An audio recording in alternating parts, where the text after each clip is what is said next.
All right. Good evening, everybody. Thank you very much for being part of our session today. Lovely to have you join us. Thank you very much for being here. A lovely Wednesday evening, and we have 11K likes. Thank you. Thank you. I'm gonna clap just to appreciate you.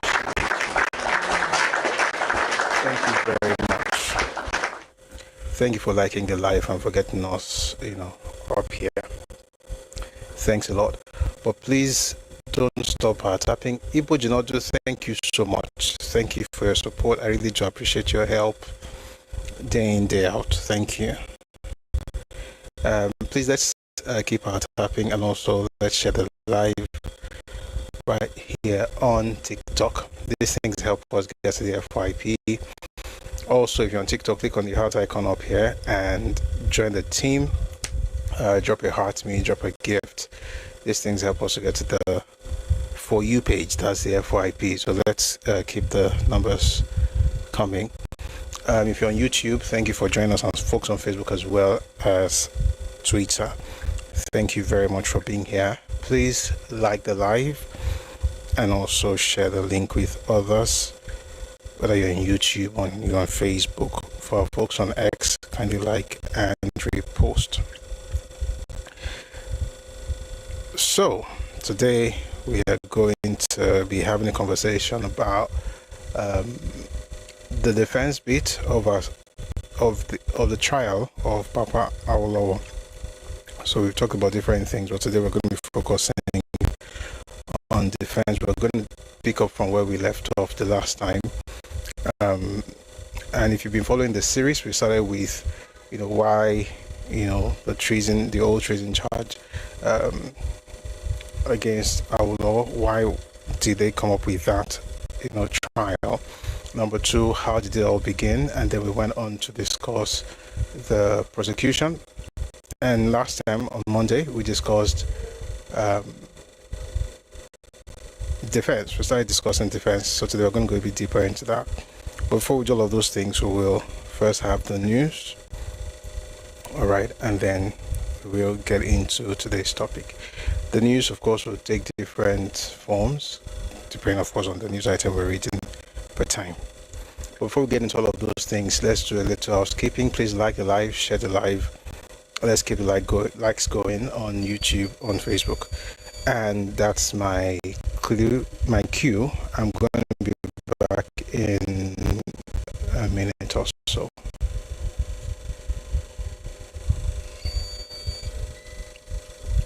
Mumbo.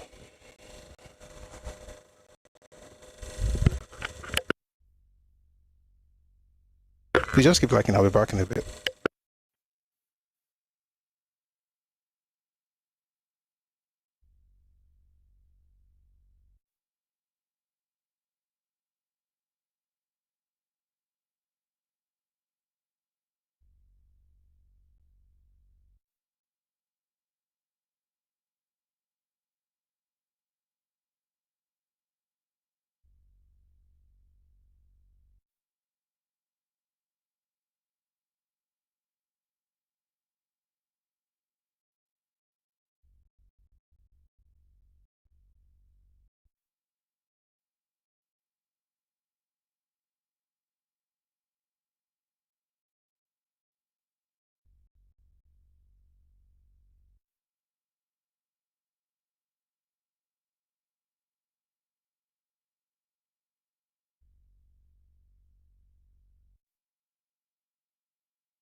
All right.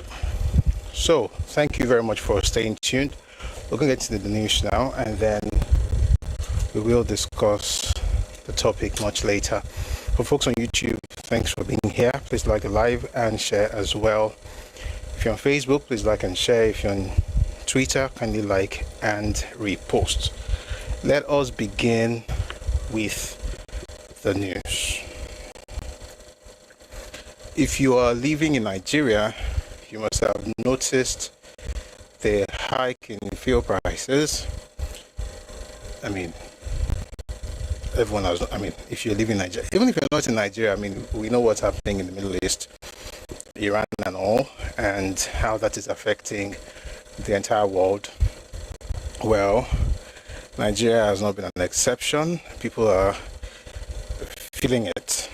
And one of the people feeling it is Kunle Afolayan, our brother, who is a fantastic film producer. But in this particular instance, we're going to be listening to him talk about his experiences, or shall I say, his experience with this whole fuel issue and how that's affecting him and his business. I'm sure everybody has similar stories, considering the fact that we are all Nigerians, and we buy fuel.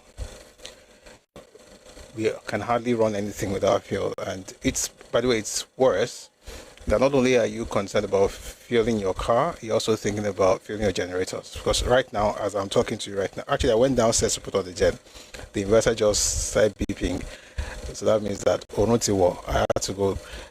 Anyway, the point is, everybody essentially feels it one way or another, whether you're buying fuel for your car or for the generators.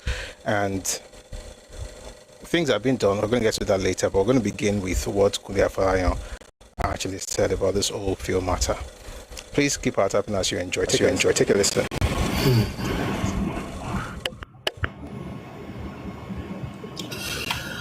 I've been sad because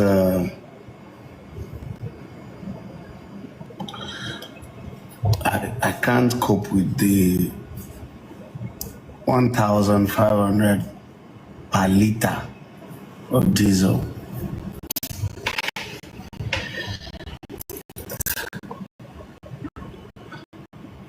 I can't even comprehend it because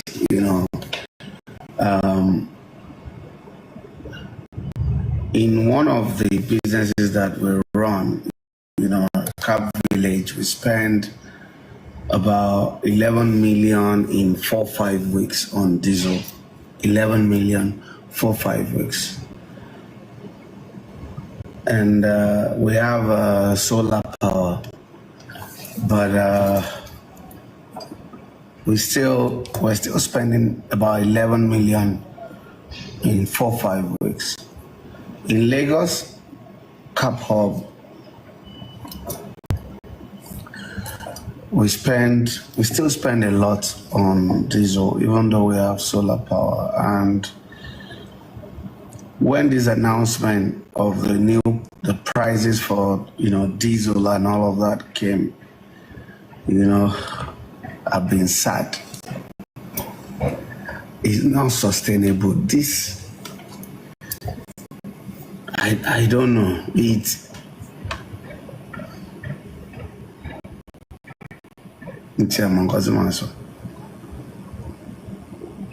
Because even the diesel we've been buying on credit, and when we make small money, we find a way to pay, and even sometimes it takes 2 months to even pay down and then get another one on credit. But now, from like 1,000 or 995 to one, if I read 1,5 something.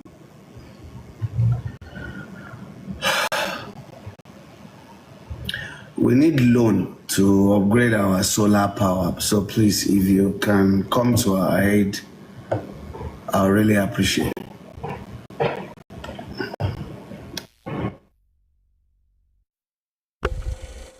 To be honest, everybody is upgrading, the solar generating, what I said, they will call it setup. That's the word they use. Right. I'm thinking of, as much as I was thinking about it just before starting today's life, because it can be weird sometimes. Now, what Mr. Akunle Afolayan is experiencing is what many people in Nigeria are experiencing. And when he pulled that news out, certain people went to, in their own way, offer what I think they consider to be solutions. And the particular solution that I'm going to read what someone wrote, that I'm going to, tell you more about it before we then go into what Nigeria government is doing and what we should be expecting from Dangote refinery, since it's the major refinery that we have in Nigeria. Before getting into all of that, let me just read some suggestions that some people have given. And one particular suggestion that I think is very, very apt is this one from, the person is called Kem. Okay, it's called Kem Patriot. It says, Dear Akunle Afolayan, I empathize with you. Running generators to power a business in Nigeria can be extremely frustrating and expensive, but an option many smart businesses have already switched to. Essentially, what she's saying basically is that it should switch to CNG, right? So that way, he's not just looking at diesel to fuel his generators, but it will be using compressed natural gas, which would be a lot cheaper. Anyway, the President Bola Ahmed Tinubu, has actually done something in that regard. I'm going to read you a report, then I'll let you listen to two clips, one from NTA and then the other one, I think is a bit shorter. It's from the office of the SA on social media to President Bola Ahmed Tinubu. So I'm going to play those two videos, but first let me read this news item. It's from Channels TV. Fuel price hike. Tinubu orders deployment of 100,000 CNG conversion kits nationwide. In a bid to address the impact of the war in the Middle East on the cost of transportation in Nigeria, President Bola Tinubu has directed the immediate deployment of about 100,000 compressed natural gas CNG conversion kits across the country. The executive chairman of the Presidential Initiative on Compressed Natural Gas, PICNG, excuse me please.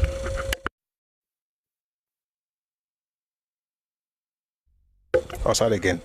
The executive chairman of the Presidential Initiative on Compressed Natural Gas, PICNG, Ismail Ahmed, disclosed this after meeting with the president at the State House, Abuja. Ahmed said the president is keenly monitoring global developments and their impact on Nigeria's energy costs, particularly the effect of the Middle East conflict on fuel prices and transportation.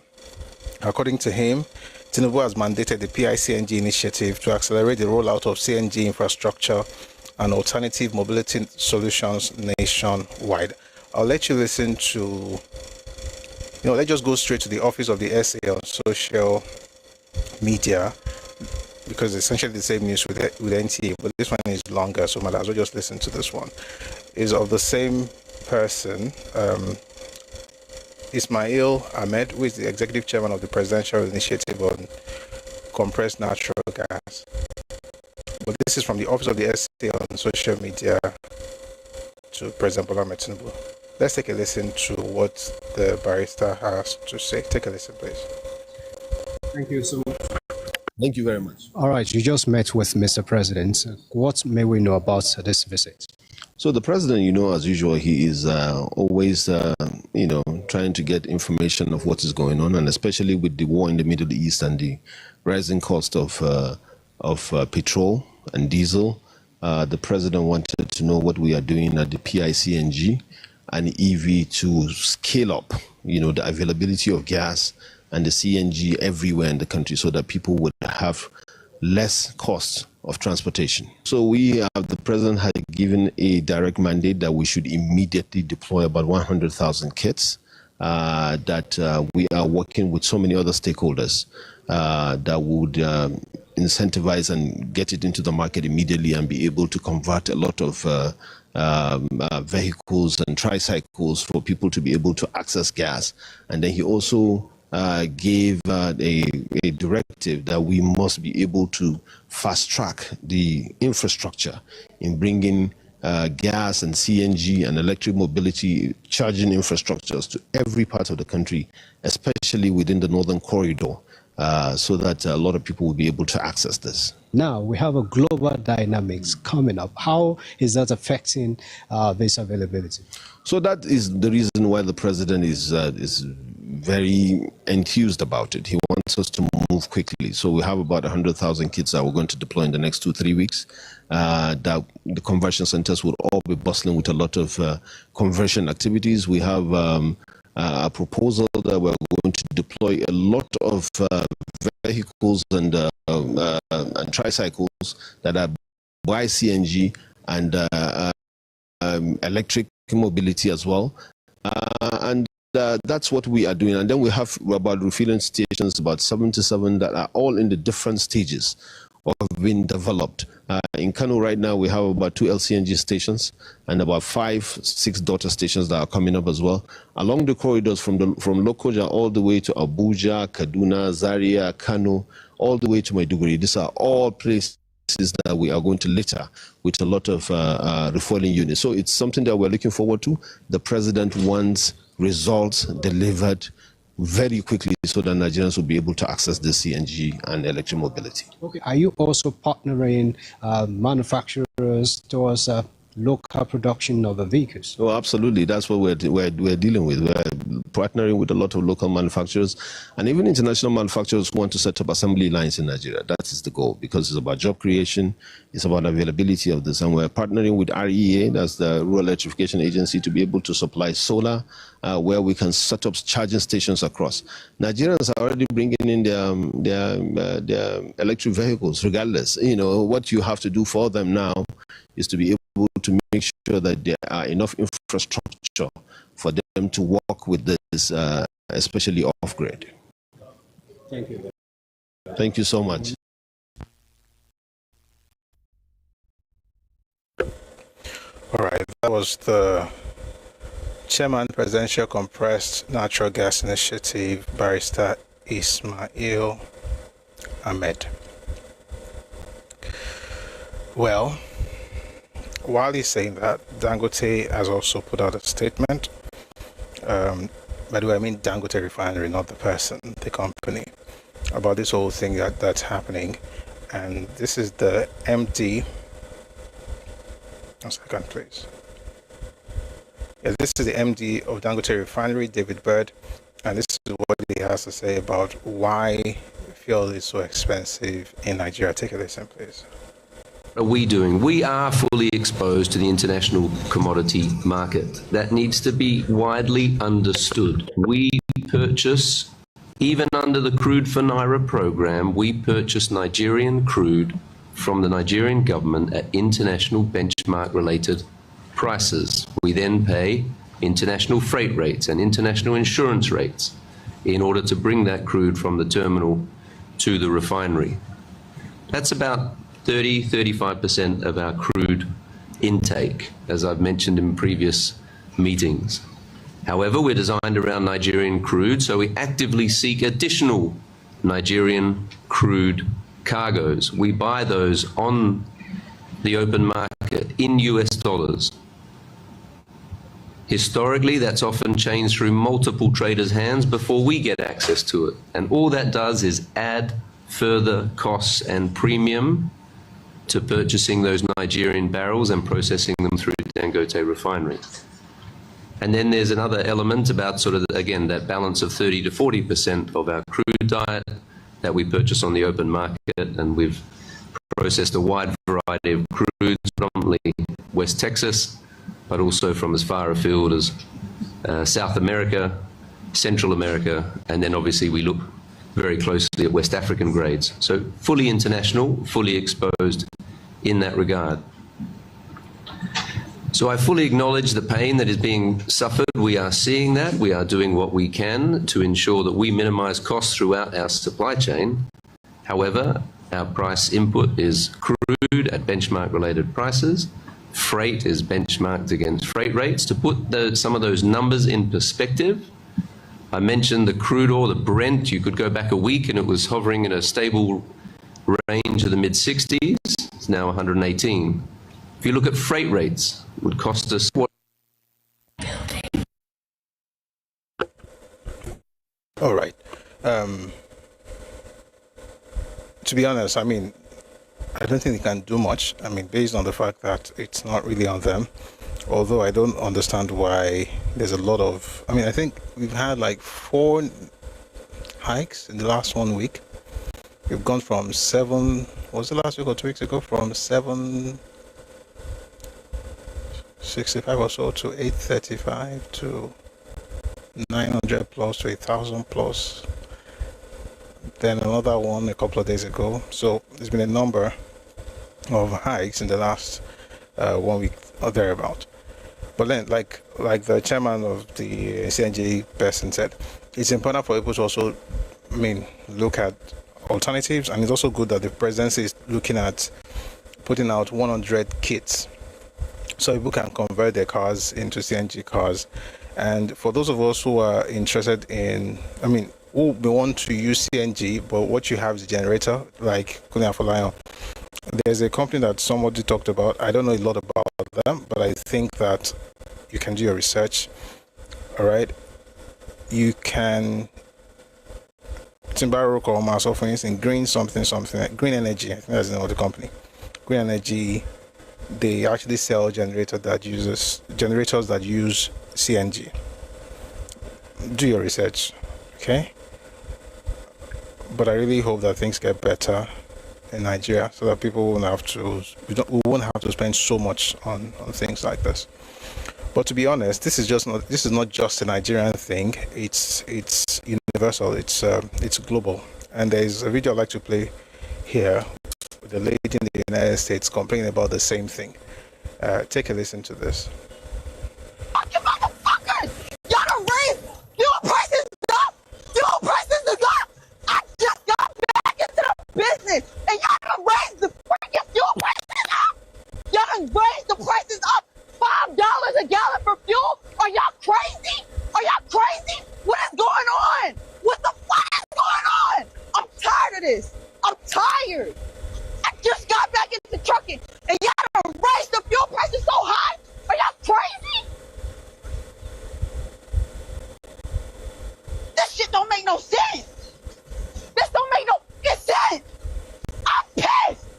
I'm pissed. And I'm going on for all of y'all. It's all of y'all fault. Dang. Like, y'all see this sign? This sign says $4.99 a gallon. This is what trucking has come to? Shit.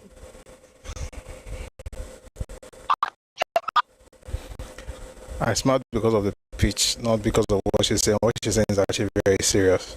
A gallon of petrol PMS is $4.99. That's $5 essentially.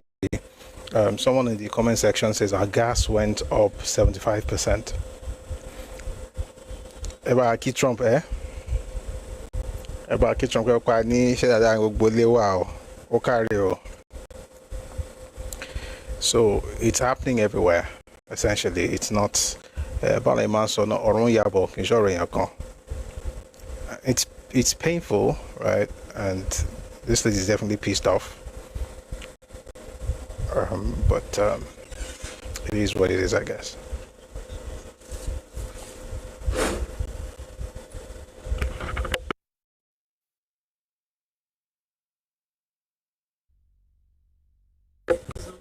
Okay. All right. Here's the good news.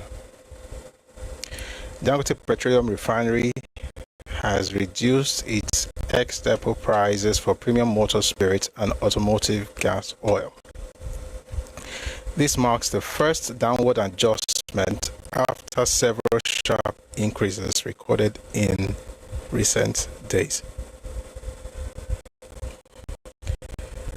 So, Dangote is reducing prices of PMS and diesel, right?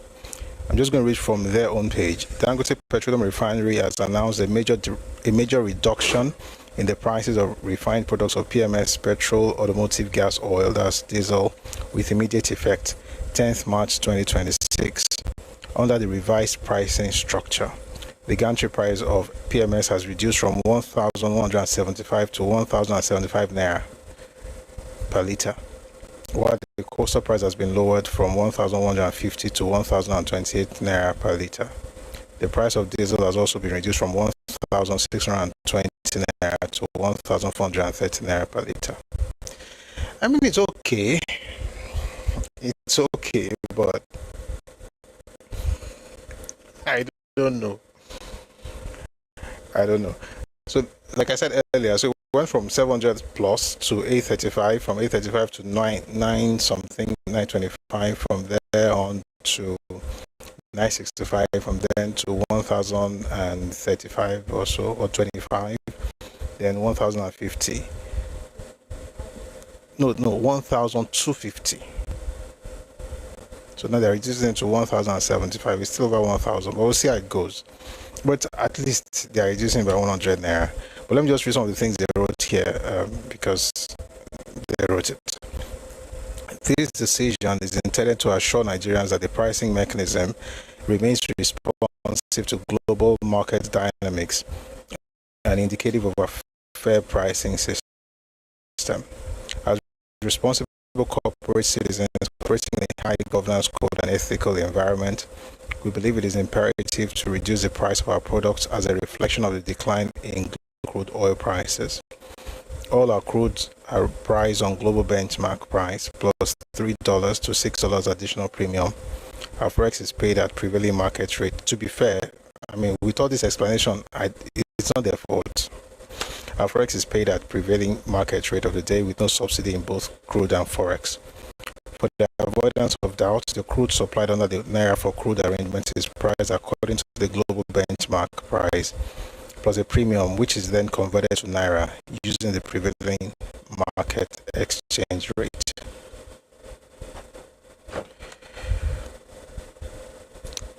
It's understandable, because, I mean, no matter.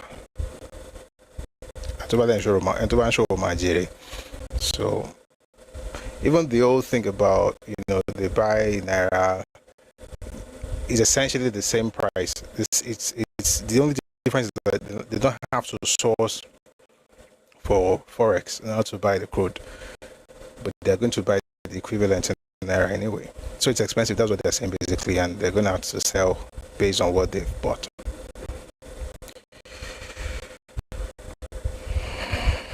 We hope things get better. For those who are interested in CNG, please do your research.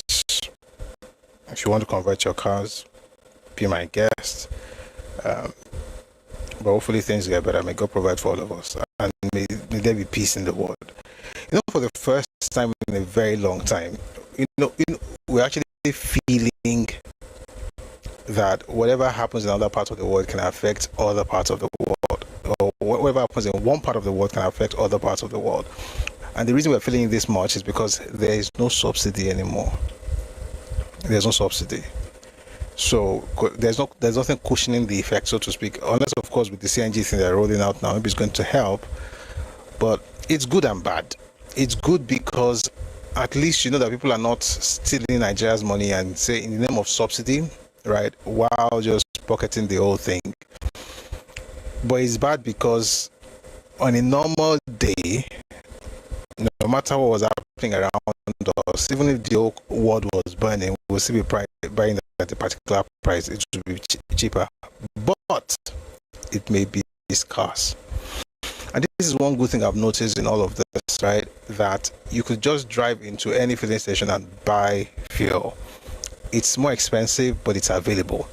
We did not have that with subsidy. So with subsidy regime, it was cheap, but it was usually not available. And then you have to queue and you have people fighting Listen, nobody is fighting anybody. You drive in, you buy, even though it's more expensive. So I think you have to compare the merits and demerits, and I'd rather it this way than that. Okay, subsidy, you pay one way or another. Nothing is really free, right? Nothing is really free. So I'm glad that it is what it is right now, even though it's not something that one likes, but it's a reality of life. May God provide for all of us, and hopefully you get to take advantage of the TNG thing being rolled out. All right, that's that about fuel. And some things about, one second, there's something I wanted to read to you, Timbari Maka. It's about Dangote, some of the things that they are doing in recent times. If I find it, I'm going to read it.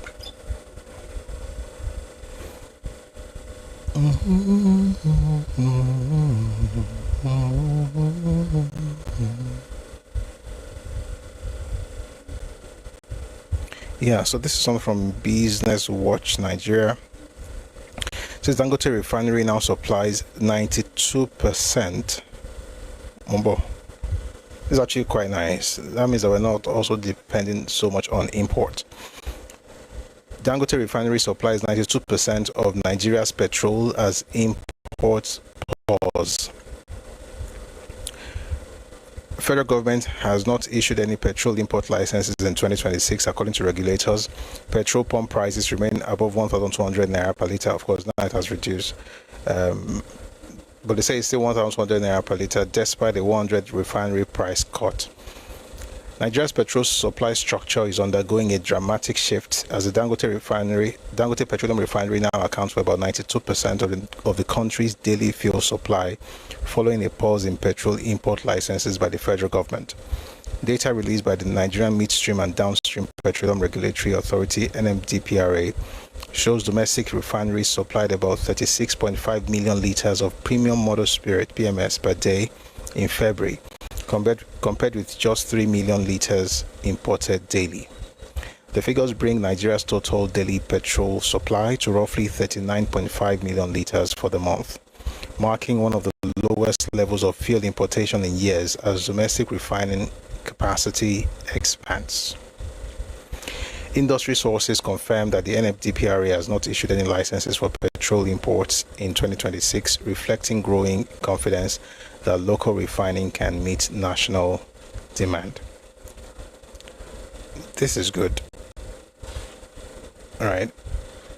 The fact that we are consuming what we are producing is better than consuming what we're importing. So this is quite nice. I just think we have to get to a point where it also doesn't import as much as it does. I think according to what the MD of Dangote Refinery said earlier, what they source locally in terms of crude oil is about 35%. Right? They still have to get fuel from South America, from different parts of the world. I think America, the United States as well. So, and we know why. Most of our oil, they don't sell them. Most of the oil they produce, not be we get themselves. Now they use and pay BC. But we hope that one comes to an end soon, so that it doesn't pay as much, right? Importing crude oil. But yeah, let me just read a few more things from Business Watch Nigeria.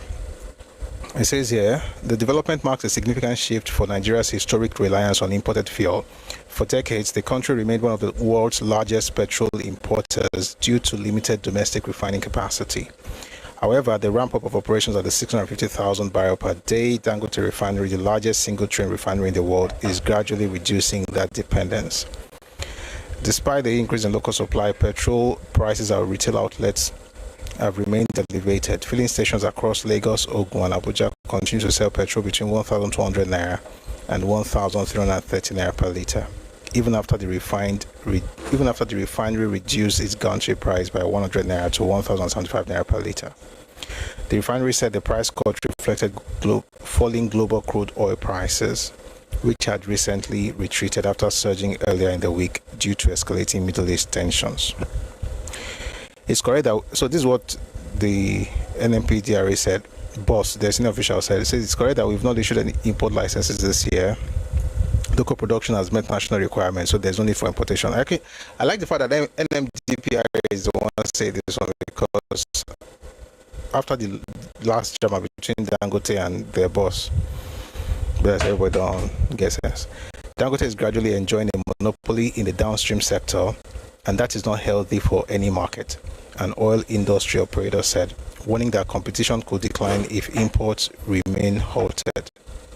The price of fuel will normalize once global crude prices stabilize after the Middle East conflict, said Chinedu Kadike, spokesman for the Independent Petroleum Marketers Association of Nigeria, IPMAN.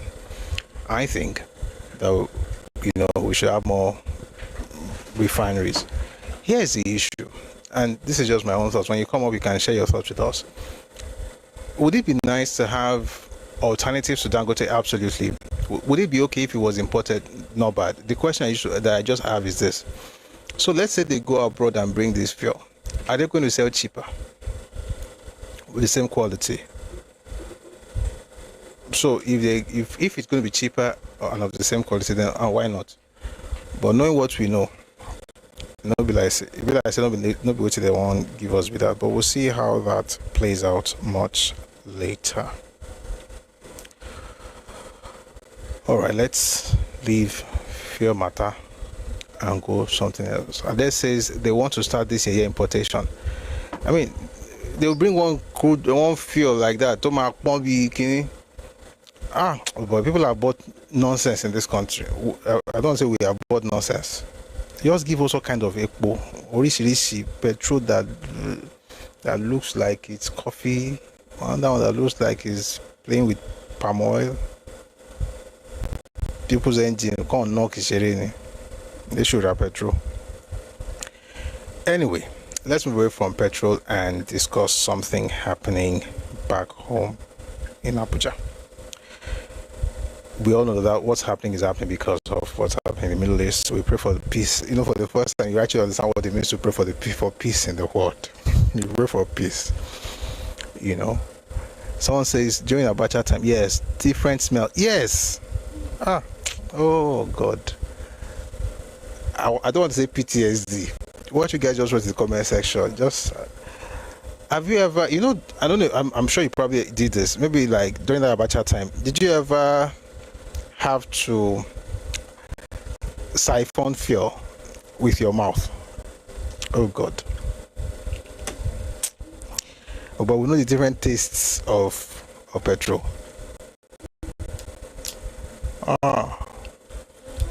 So back in the day, let me tell one small story. Back in the day, we'll go and queue, and then somehow get the fuel in. That you now say that, oh yeah, Loros in the motto. Nígbà mi dẹ̀rẹ̀, epo yẹn, oníjẹ́rìí kan ló máa wà. Nígbà mi dẹ̀rẹ̀ kò ní síbò àṣẹ Ross in the motto.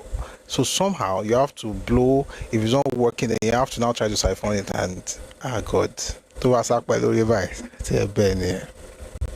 says you feel like vomiting. Yes. Abacha.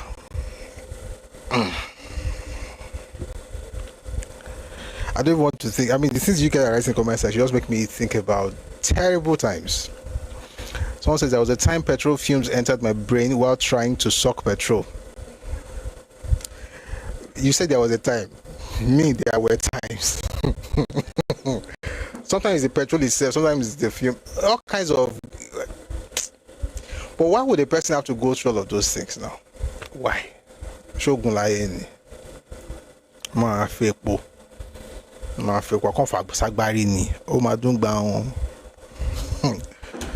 Abacha carry along. That's why when I see people on social media these days saying Abacha was great and they want that kind of president, I'm like, are you guys okay? My brother, I remember then, this was around 95. My brother was staying in filling station all night because Tubafili Kurumbe was near. And then, if you now want to go out, transport fare was very expensive, and then there was no kerosene. and gas was, of course, out of it. Number one, it was not as ubiquitous as it is now. Number two, it wasn't even available. So everybody start with firewood, then you move on to sawdust. Then you had that Apache stove, that kind of thing. I mean, I think in some regard, it's actually a bit better now in the sense that at least it's available. You can just drive in and buy. But back then, even, I mean, these days, nobody even uses kerosene to cook anymore. Most people use gas now. But back then, gas, where are you going to find gas in 95? It's just quite interesting that you go on social media right now, people tell you that, it's the best time Nigeria had. I'm like,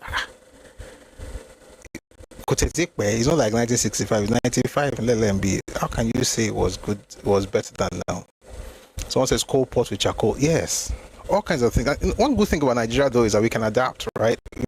We adapt very quickly, which is good, and it also can be bad. It's good because, you know, adaptability is a very, very important skill, right? In volatile situations, like you're able to quickly move to something else, which is what I think is happening now with this CNG thing. A put in one, you move to CNG because there's really nothing you can do about the fuel prices. You can't go and stop the war in the Middle East, which is why people also have to be very careful on social media. Everybody's arguing, and on TV as well, they're complaining, and I get it. I mean, we're all buying this thing. It's expensive. It's all that. But it's not that it's happening because the government has done something wrong. It's happening because of what's happening in the Middle East. In other words, the only thing the government can do right now is to find a way to cushion the effect, which is why they are rolling out the CNG kits. 100,000 they say they're rolling out. I don't know if that should be enough. But the point I'm trying to make is that this is terrible, but it's not happening because the government is doing something wrong. As a matter of fact, the government is making more money now. Okay? Of course, when the price goes down, they also make less money.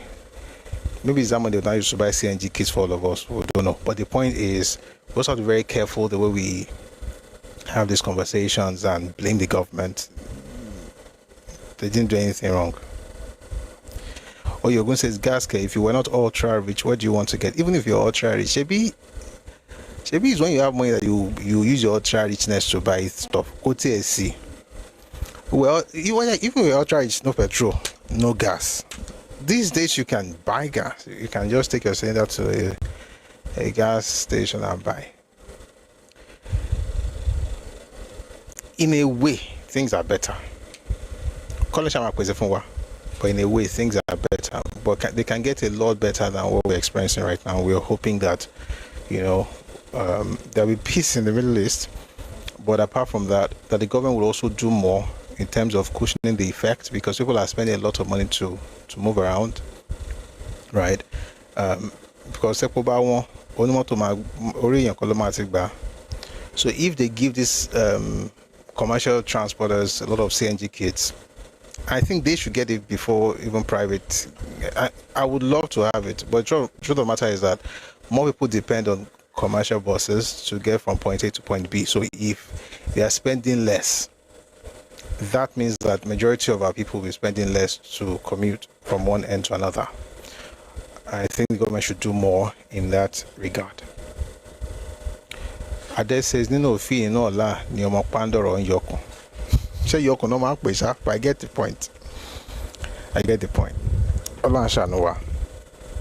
All right, let's move on from there and discuss other things.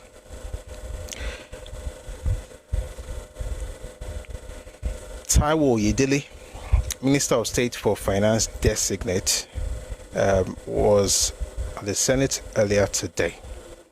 I'm going to play you the moment he arrived at the Senate chambers for screening as Minister of State for Finance. Take a listen. Mr.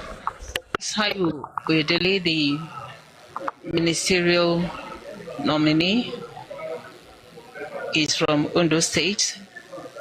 He obtained a higher national diploma in accountancy and finance from Yaba College of Technology and BSc in applied accounting at the Oxford Brookes University. Those are a few of his qualifications. He's now being admitted into the red chamber for the confirmation screening exercise. Before being nominated as a minister, Mr. Taiwo was the chairman of the Presidential Committee on Fiscal Policy and Tax Reforms, set up by President Bola Ahmed Tinubu, and given a broad mandate to carry out critical reforms bordering on fiscal governance, transformation of Nigeria's revenue generation, and facilitation of economic growth. Now, prior to that, Mr. Wedili was the fiscal policy partner and Africa tax leader at PwC, where he worked for over 2 decades, rising to top leadership positions, and he has in-depth knowledge and diverse experience ranging from tax advisory and policy advocacy to business matters. He's an accountant and an economist by training. He's also an author. He's a keynote speaker. He's a mentor. And he's also a commentator on issues relating to finance, business, economic matters, and all that. All right, we're going to move on to his speech at the Senate. Take a listen to that. I'm going to move on from that. 1 second. All right, so this is Mr. Taiwo Idele speaking on financing Nigeria for sustainable development. Take a listen, please.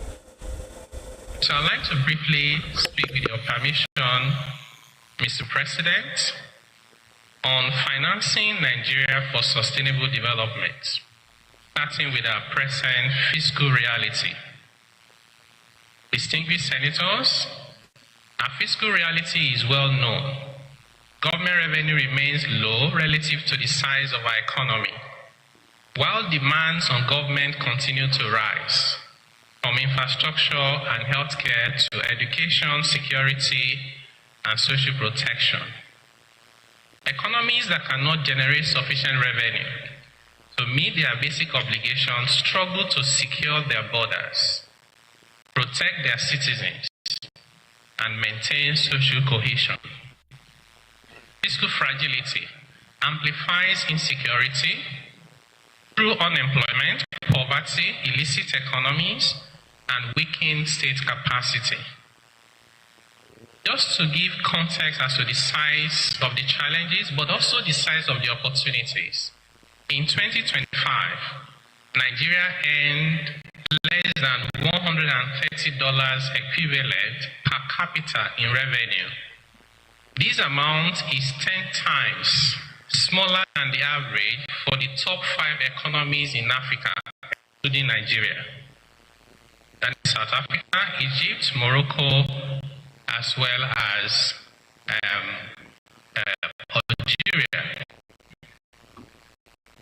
Now, in addition to that, despite having about 1/10 of the revenue of these other 4 African countries, our deficit as a percentage of total budget is even 3 times more than these other African countries.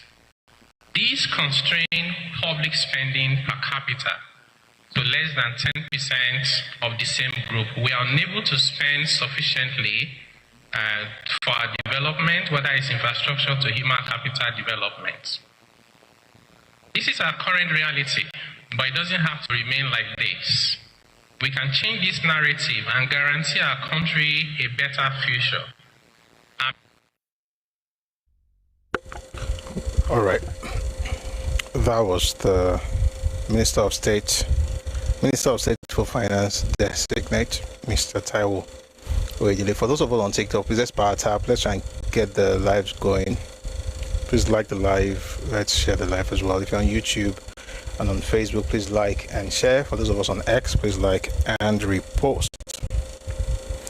Another news item here: the Defense Minister General Christopher Musa held a crucial meeting with service chiefs over national security earlier today. Please take a listen to what he had to say.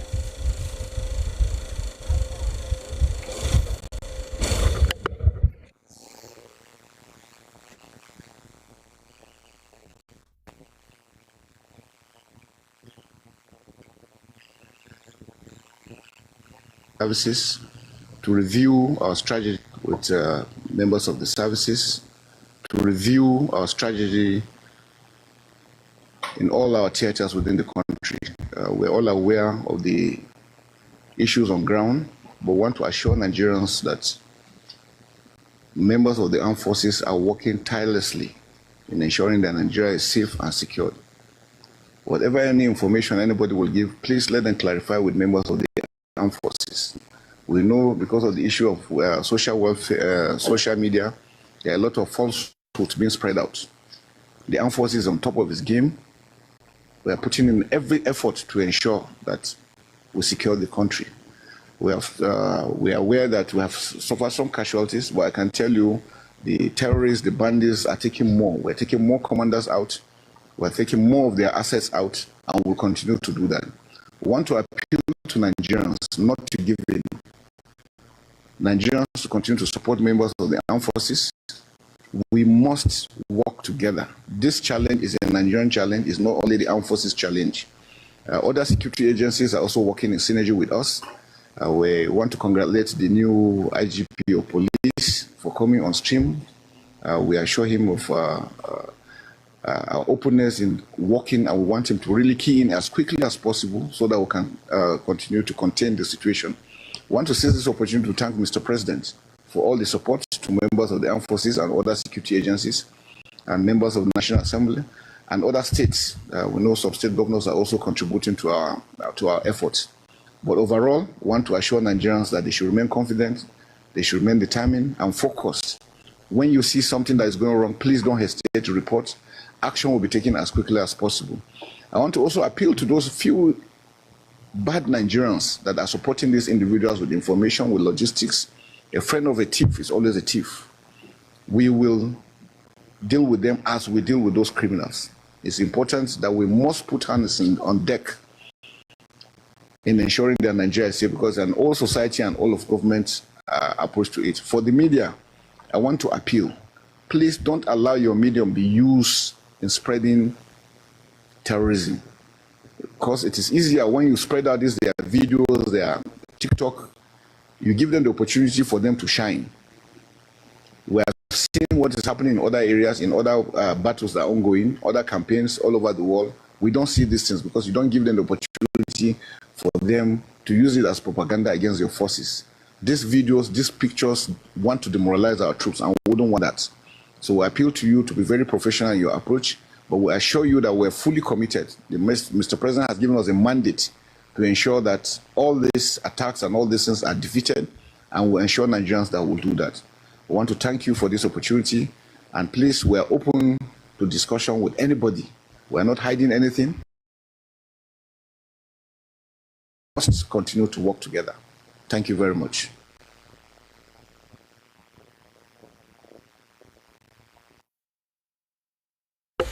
That was Defense Minister General Christopher Musa. We're going to move away from that now and listen to the NSA, National Security Advisor, Malam Nuri Badu, speaking on what the Army and the security architecture in Nigeria has done to help, restore order in spaces where bandits and other people have been. Please take a listen to the NSA, Nuri Badu. It's a terrible, terrible pain on our bandits that have gone decisively.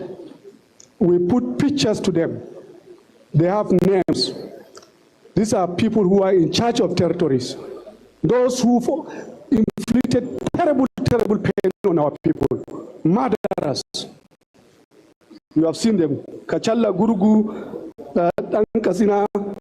There are many. Sonunu, they are here. All these pictures you are seeing, they are gone. They are no more with us. Murderers. There are people who cause trouble for us. See the pictures of them. Look at them. None of them today is alive. And a clear warning to those who are still there. Your time is up. If you do not stop, you are going to end up like these people.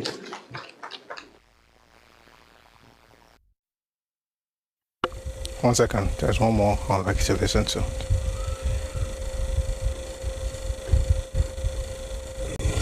Nigeria's National Security Advisor, Nuhu Ribadu, has said that negotiating with terrorists is not compulsory, even though dialogue may sometimes be considered in addressing security challenges. Ribadu explained that some individuals involved in terrorist activities are Nigerians who may still desire peace, making engagement one of several possible approaches in tackling insecurity. He noted that these countries' security situation is complex and cannot always be solved through military force alone, stressing that understanding the motivations of those involved in violence can help in finding lasting solutions. The NSA maintained that while dialogue may be explored in certain circumstances, the government is not obligated to negotiate with terrorist groups, and security agencies will continue to tackle necessary actions to protect lives and property. Ana kokari a samu fahimta a tsayar da wannan abu. Samu fahimta kamar tattauna kake nufi ko sulhuntawa haka da su ƴan ta'adda. Yanzu a gida idan dan uwanka wanda yake gida guda wani abu ya zo. If something happened to your brother whom you live in the same house, will you say he is not your brother? There is nothing you can do. You can't cut off your finger and throw it away. Whether we like it or not, family is family. There are many among them who want peace, and most of them want this issue to stop. It is important to note that we are not fighting against another country. They are not from other countries. It is a calamity that has arisen. By the grace of God, a resolution will be achieved. We thank God that there is improvement. We have never witnessed a time when terrorist kingpins are killed like this. Today, where is Ali Kachalla? Is he not the one that attacked the University of Gusau and abducted students? Where is Boderi? Where is Damina? Where is Dangote? And so on. Not everything can be discussed openly. Some operations don't require talk. There are places where before now you couldn't go peacefully, even in the afternoon. Now you can get in your car and travel to Kaduna, even at night. You can go to Kano. You can go to anywhere. Back in 2022, you know you couldn't do that, especially in Abuja, Lokoja, Nasarawa, and Niger. Up till 2023, terrorists used to attack trains, prisons, and even gas battalion that protects our president.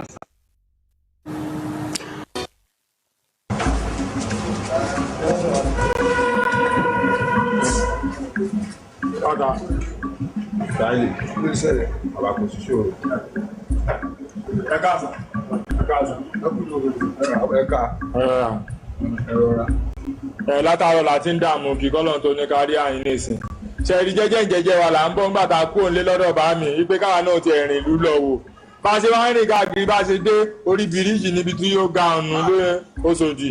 Nígbà tá a sì débẹ̀ bá a ṣe rí àwọn ọkùnrin kan nù tí wọ́n ní ń ta fóònù bí wọ́n ṣe ní alàgbà lẹ́ẹ̀mejì.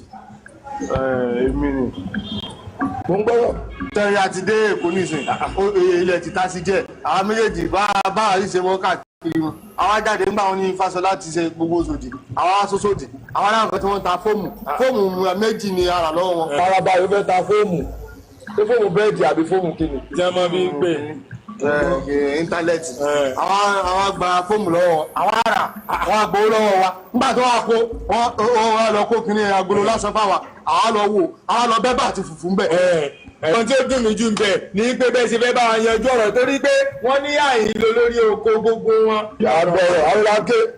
Nigeria's National Security Advisor, Nuhu Ribadu, has said that negotiating with terrorists is not compulsory, even though dialogue may sometimes be considered in addressing security challenges.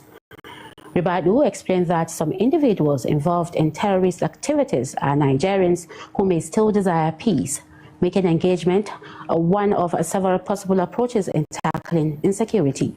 He noted that these countries' security situation is complex and cannot always be solved through military force alone, stressing that understanding the motivations of those involved in violence can help in finding lasting solutions. The NSA maintained that while dialogue may be explored in certain circumstances, the government is not obligated to negotiate with terrorist groups, and security agencies will continue to tackle necessary actions to protect lives and property. Ana kokari a samu fahimta a tsayar da wannan abu. Samu fahimta kamar tattauna kake nufi ko sulhuntawa haka da su 'yan ta'adda. Yanzu a gida idan dan uwanka wanda yake gida guda wani abu ya zo. If something happened to your brother whom you live in the same house, will you say he is not your brother? There is nothing you can do. You can't cut off your finger and throw it away. Whether we like it or not, family is family.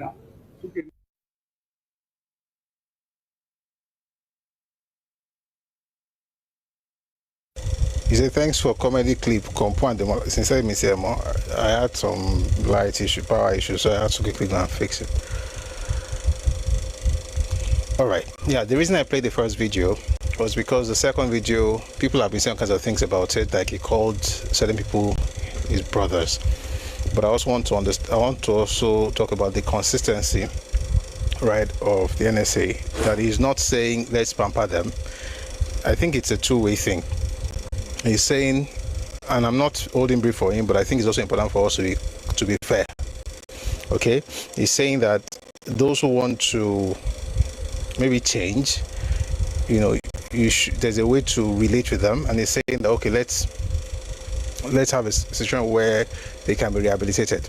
But he's also saying that the people want to say there will be like those on the wall. If you see the video, right, when I put this video out. So they have a wall with pictures of folks that have been killed, and he said they will be like those people who have been killed. So it's important to put those two together, excuse me, so that we don't run with the narrative of, oh, he's calling them brother because he's trying to work with them. The same man is speaking, you know, the same man, and I wish I understood that also, so I understand the exact question it was asked, because it was responding to a particular question, but it was an answer. So it's the same man saying those two things, and I think the contexts are different. And I'm putting this out because people have been saying all kinds of things that he call those people brothers. They are his brothers, fairly looking at it. And I guess what he's talking about is an opportunity for rehabilitation, but he's also saying, he's also talking tough, that, you know, these people will end up like those in the pictures, right? So I think it's not one or the other. I think it can be both, especially if you have those who want to change. But generally speaking, we also know that for the most part, people really change, you know, in this particular line of work. But good luck to the NSA, and I hope, to be honest, the person, you know he was, and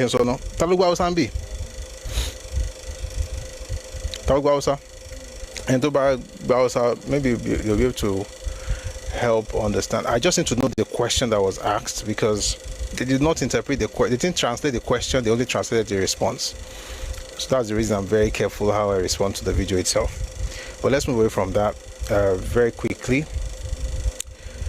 The FCT minister, Nyesom Wike, did something brilliant some days ago in Abuja, and I think this is why those of us who speak English, we need to calm down and see those who actually play the game and how they do things, rather than just shouting, oh, they rigged the election, they rigged the election. It's not everything that is rigging. Sometimes just basic common sense, or let me say political sense. This man has it, and this is what he did. He upgraded the stool of the H2 of Kwali. Kwali is a part of Abuja. He upgraded the stool of the H2 of Kwali from second class to first class. And I'd like you to listen to what he said, at the Kwali Area Council Administration, where he was having a meeting to thank the people. He was having an event to thank the people. Take a listen, please. Start by saying this clear. The chairman, outgoing chairman, and the chairman-elect are people who we always listen to because they have the interests of the people of Kwale at heart. The promise I made about the road, please consider it done.